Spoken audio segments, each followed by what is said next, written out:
of my rest. Love, hopeless love, my ardent soul encumbers.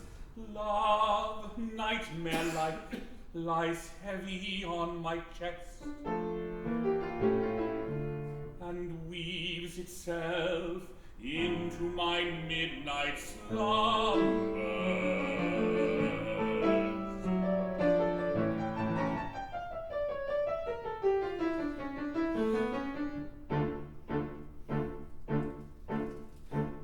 When you're lying awake with a dismal headache and repose is tabooed by anxiety, I conceive you may use any language you choose to indulge in without impropriety.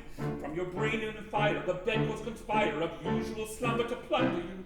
First your counterpane goes and uncovers your toes, and your schließt till murder from under you. Then the blanketing tickles, you feel like Miss Pickles, as terribly sharp as the pricking. And you're hot and you're cross, and you tumble and toss, till there's nothing to stew in the ticking. Then the bedclothes all creep to the ground in a heap, and you pick them all up in a tangle. Next your pillow resides and politely declines to remain at its usual angle. Well, you get some repose in the form of a doze with hot eyeballs and a head ever aching. But your slumbering teeth with such horrible dreams that you'd rather much better be waking. For you dream you are crossing the channel and tossing about in a steamer from Harwich, which is somewhere between a large bathing machine and a rather small second-class carriage. And you're given a treat, penny icicle meat, to a party of friends and relations.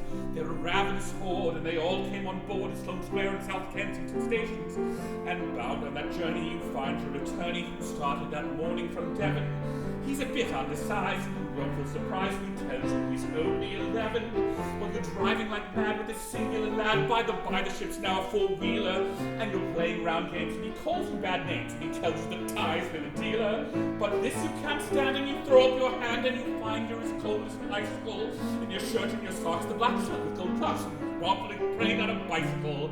And he and the crew are on bicycles crew, which they're somehow or another invested in. And he's telling the stars of the particulars of a company he's interested in. It's a scheme of devices to get at low prices all goods and cross pictures and cables, which tickled the sailors by treating retailers as though they were all vegetables. You get a good spadesman to plant small tradesmen, first take off his roots with a boot tree, and his legs will take root and his fingers will shoot, and they'll blossom and bud like a fruit tree. From the green goes the tree, you get grapes and green pea, cauliflower, pineapple, and cranberries, while the pastry cook bandsman clearly will grant up a puffs and 3/4 and banberries. The shares are a penny, and ever so many are taken by Rothschild and Baring, and just as a few are allotted to you, you awake with a shudder and dread.